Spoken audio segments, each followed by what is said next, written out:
Action!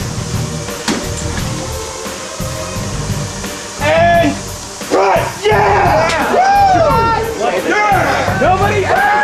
Everybody stop! All right. I called up Simon and I said, I want to make a Batman movie. And he goes, okay. And I said, I want there to be the Joker in it and Alien, and he's going to fight the Predator. That's going to be the big finale of this movie, is Batman is going to fight the Predator, just like in the comic book. When I first got involved with Sandy and Simon on this project, I knew nothing about comic book characters or that whole fantasy world.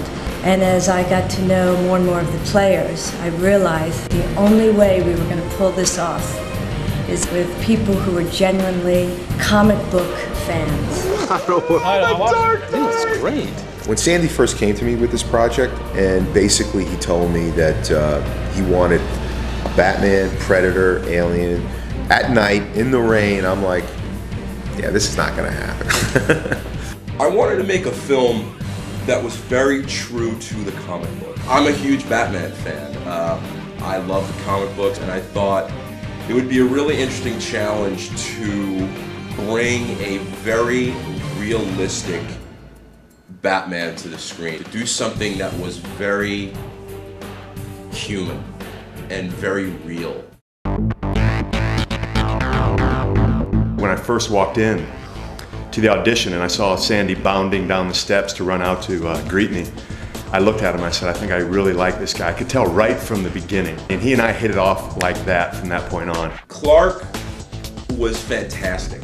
He really got the character. And he was so natural. In the opening sequence when he pulls on his gloves and he goes like this and you hear the leather creak, he actually did that. I showed him tons of comic books. I wanted a Batman that could actually move, be able to move his head and move like a cat, you know, move like he could pounce.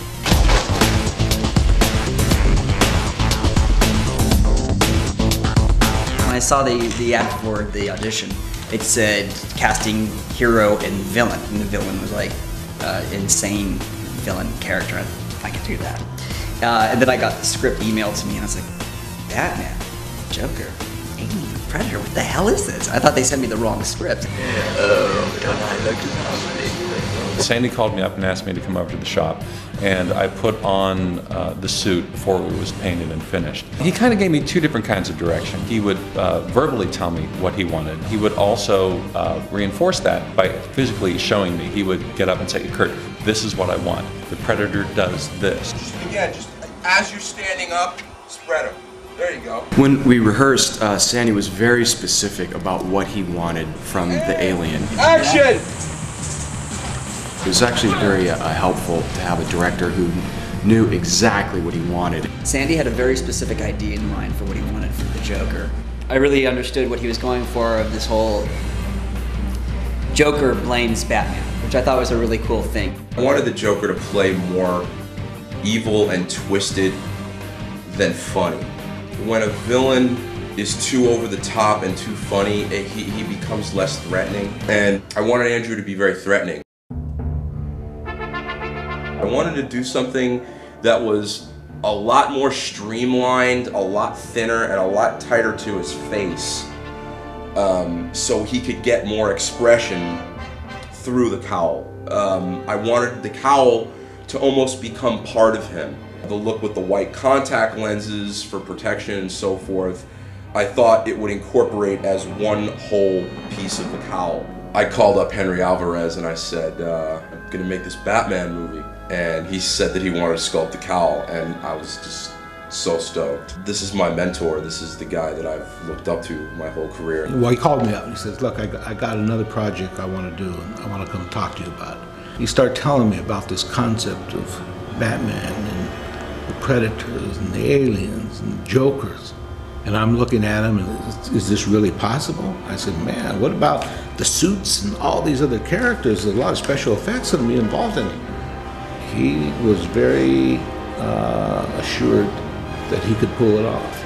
Sandy was very animated about how he wanted things done, and he was always jumping around, But he knew what he wanted, and that was one of the things I liked. We ended up with 2 capes that we shot with. We had a long cape for when he's up on the top of the buildings with the gargoyle and blowing in the wind and that kind of stuff. And then we had a shorter fighting cape that wasn't quite as long and cumbersome. When I life casted Clark and brought Henry the life cast, when he first roughed it out and laid it up, there were some very interesting things going on there. I remember I wanted the ears to kind of curve in a little bit to make him look a little bit more menacing, the brows to be, you know, down a little more to give him that real, like, angry look. I think he pretty much has a firm grasp on what Batman should be. My approach to the whole costume was very utilitarian. And when Sandy first started talking about this, just putting a guy in a spandex suit, basically, it's like, well, I don't really know if that's going to work. It progresses. He shows us the Batman suit, the cowl and everything on the actor. He's working with the actor. I'm floored, right? I'm saying, yeah, this works. It worked out really well. I was really impressed with Clark and how he looked in the suit. It was like Batman coming to life and was human. Seeing him on camera, the expression that he applied to Batman, his body, the way he moved, it was like he totally became Batman. I've heard people standing around just saying, that is Batman. He is Batman. To me, there is no other Batman. Clark is Batman.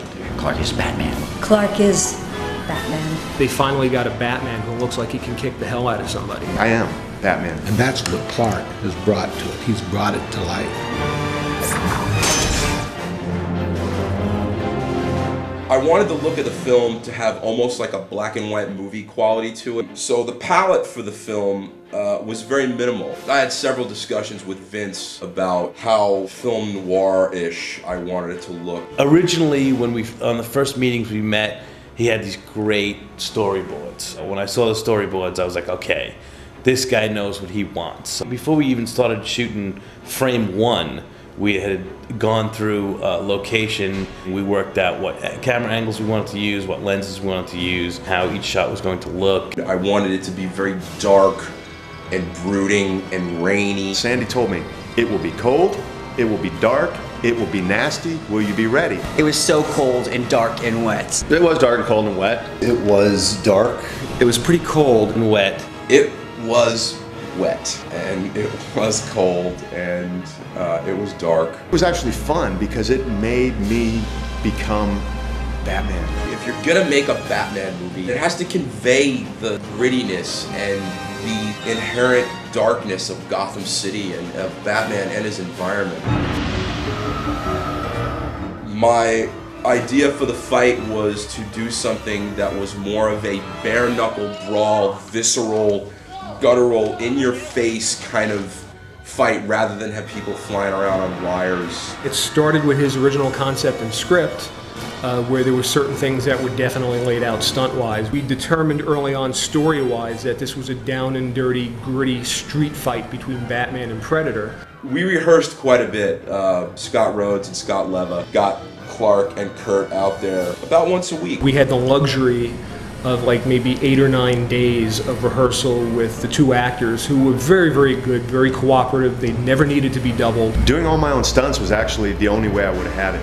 I jumped off the buildings, I ran into walls, I fell into the ground, I cut my knees up, I was bruised, I was beat up, but I would not have had it any other way. I wanted to stay away from complicated wire work. There are wire shots in the film, but they are not in the fight. Scott Leva was instrumental in coordinating all that. Ratcheting somebody out of frame is pretty simple.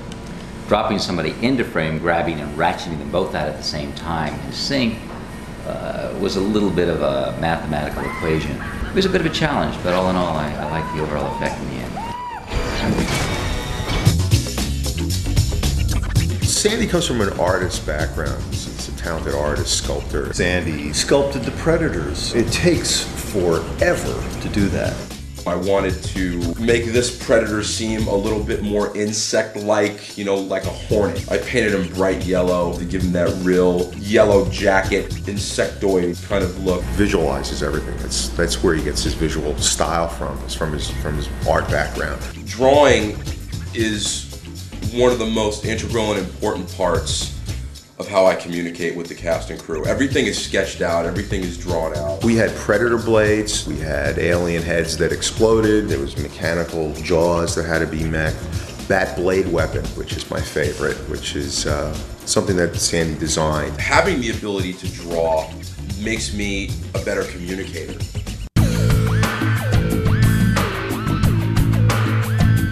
I'm a big fan of the animated series, and people always say, yeah, that's great, but you can't bring that type of comic book art, that Alex Ross look, into reality, and we did it. I think it's the best Batman look yet. Sandy nailed it in terms of concept, because whenever you bring a book or a comic book to screen, there are certain conceptions that go along with it. It's a comic book come to life for the first time. You actually get a good sense it is Batman. Sandy has so much passion for what he did.